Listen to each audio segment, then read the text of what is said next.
Double points round. Top 7 answers are on the board. Kung maglalaro ng luksong baka ang mga hayop, anong hayop ang hindi mananalo? Marco. Baboy.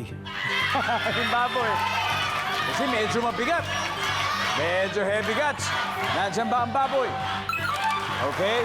Fredmore, kung maglalaro ng luksong baka ang mga hayop, anong hayop kaya ang hindi mananalo? Aso. Aso. Oh, nandiyan ba si Doggy? Wala. Si Marco, pass or play?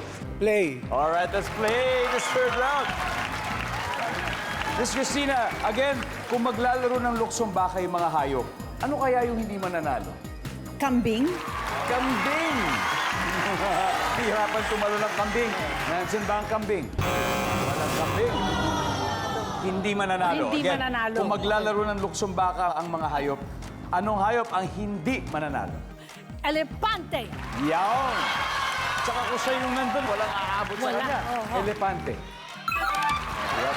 Miss Malu, kung maglalaro ng luksong baka ang mga hayop, anong hayop ang hindi mananalo?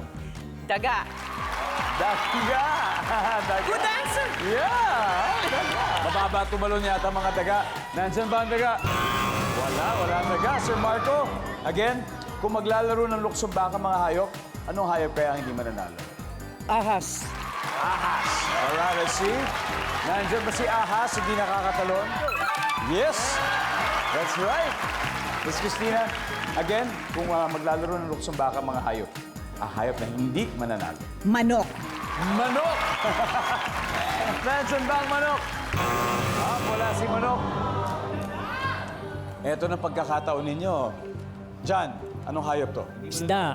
Isda. Isda, hindi mananalo sa luksong baka, Fred Moore. Karabaw. Kalabaw, hindi mananalo sa luksong baka, Sunda. Kambing. Kambing! Miss Connie, isang tamang sagot lang po.